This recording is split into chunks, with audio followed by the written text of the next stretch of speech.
Assalamualaikum warahmatullahi wabarakatuh. Nama saya Fitri Ainur Rahmanim 137 dari program studi Agribisnis Universitas Trunojoyo Madura. Di sini saya akan menjelaskan 4 pertanyaan yang diberikan pada tugas 3 mata kuliah Ekonomi Sumber Daya Alam D. Yang pertama yaitu, apakah Indonesia memiliki ketersediaan sumber daya alam? Dikutip dari Kemdikbud RI dalam unggahan kompas.com pada Kamis 28 Mei 2020 pukul 11 waktu Indonesia Barat, potensi sumber daya alam di Indonesia sangat banyak, yang terdiri dari hutan, laut, minyak bumi, gas alam, dan batu bara. Hutan di wilayah Indonesia adalah hutan terluas ketiga di dunia.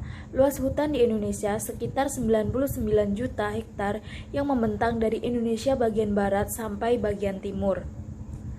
Akan tetapi, luasan hutan di Indonesia semakin mengalami penurunan selama ini. Laju kerusakan hutan Indonesia sekitar 610.375,92 hektar per tahun dan tercatat sebagai 3 terbesar di Indonesia. Padahal potensi hutan Indonesia sangat besar, mencakup kayu dan semua makhluk yang mendiami hutan.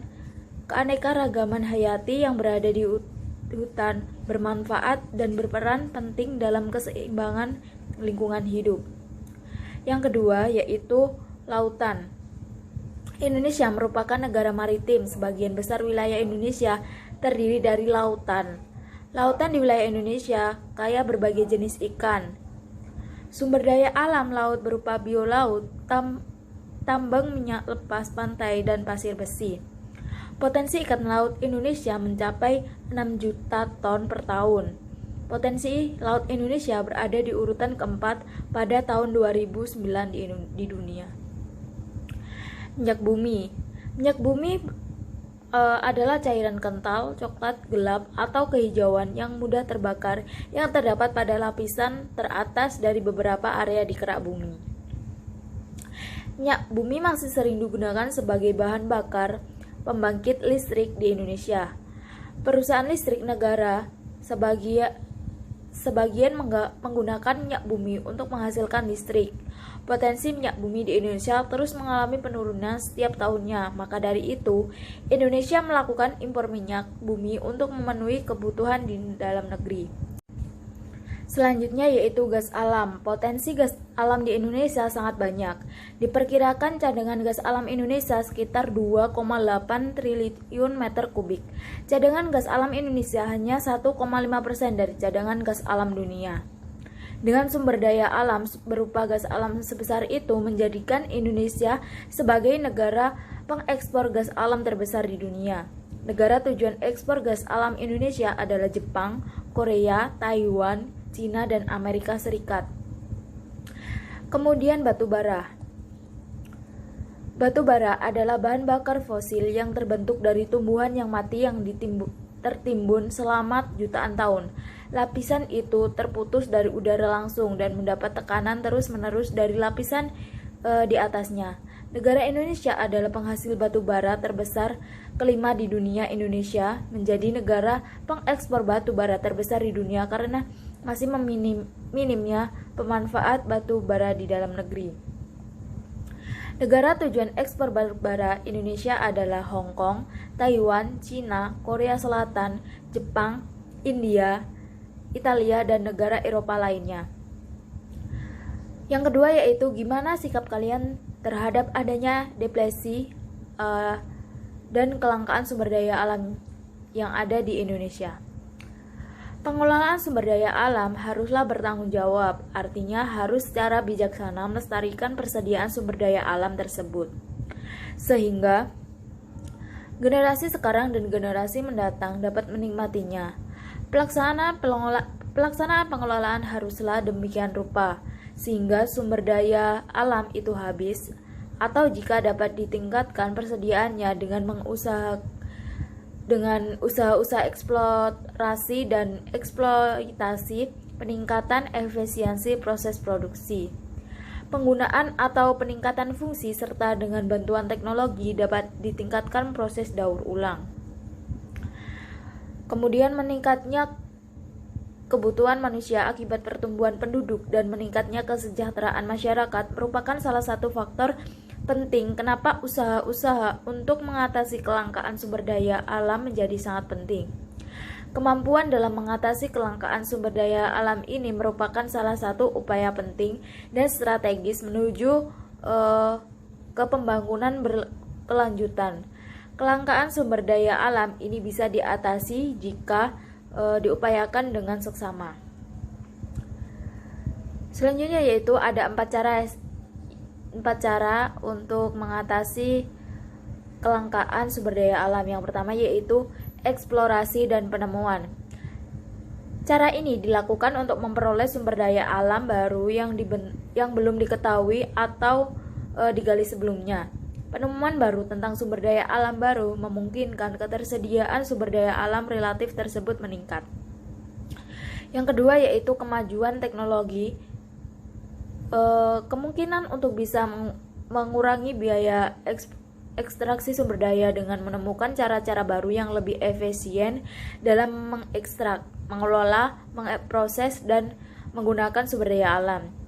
Dengan sendirinya, tingkat dari jenis atau tipe teknologi yang dikembangkan harus disesuaikan dengan tingkat kelangkaan sumber daya alam dengan kemungkinan menekankan biaya eksplorasinya. Yang ketiga yaitu penggunaan sumber daya alam substitusi. Dalam hal ini, sumber daya alam yang melimpah dimanfaatkan untuk substitusi sumber daya alam yang langka. Semakin mudah proses substitusi sumber daya alam yang bisa diperbarui atau sumber daya alam yang tidak bisa diperbarui yang melimpah, maka semakin kecil dampaknya terhadap proses terjadinya kelangkaan atau berkurangnya ketersediaan sumber daya serta kenaikan biaya. Yang keempat yaitu pemanfaatan kembali dan daur ulang. Penggunaan kembali barang-barang yang tidak dipakai lagi oleh produsen atau konsumen tertentu, tetapi karena masih layak dan berfungsi, masih bisa dipergunakan lagi oleh produsen atau konsumen lainnya. Yang ketiga yaitu bagaimana pendapat Anda terkait eksploitasi secara besar-besaran dengan tujuan untuk pembangunan. Dengan adanya hal tersebut, maka sumber daya yang dieksploitasi akan mengalami penurunan, mengalami kelangkaan dan akhirnya habis. Setelah itu tidak ada lagi yang bisa digunakan untuk modal pembangunan ekonomi.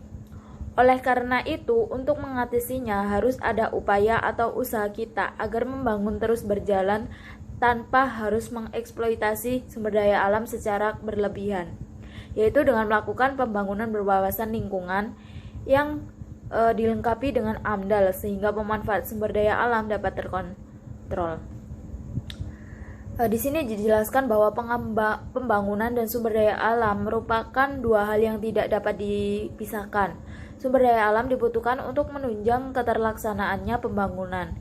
Yang harus dihindari adalah proses eksploitasi sumber daya alam yang berlebihan. Kemudian upaya usaha agar pembangunan dapat terus berjalan tanpa kegiatan eksploitasi, misalnya yaitu menerapkan prinsip pembangunan berwenang lingkungan, memperketat izin pembangunan dengan syarat AMDAL. Yang ketiga, menggunakan teknologi yang ramah lingkungan dan energi alternatif. Yang keempat, mengambil sumber daya alam serta proporsional dan efisien. Dan yang terakhir, melakukan pembaruan untuk sumber daya alam yang dapat diperbarui sehingga dapat dipergunakan untuk generasi mendatang.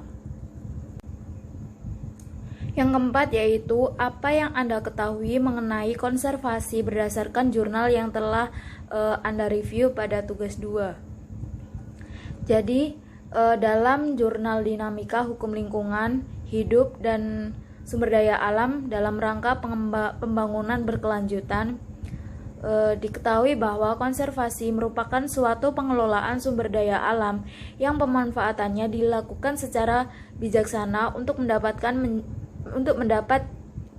kesinambungan dengan persediaan dalam memelihara dan meningkatkan kualitas dari keanekaragaman dan nilainya. Dalam jurnal ini juga menyatakan bahwa kebijakan yang dapat dilakukan pada bidang sumber daya alam Yang pertama yaitu mengelola sumber daya alam hayati maupun non-hayati dengan menerapkan teknologi ramah lingkungan dan memperhatikan daya dukung dan daya tampingnya. Selanjutnya yaitu menegakkan hukum secara adil dan konsisten untuk menghindari adanya kerusakan sumber daya alam dan pencemaran lingkungan.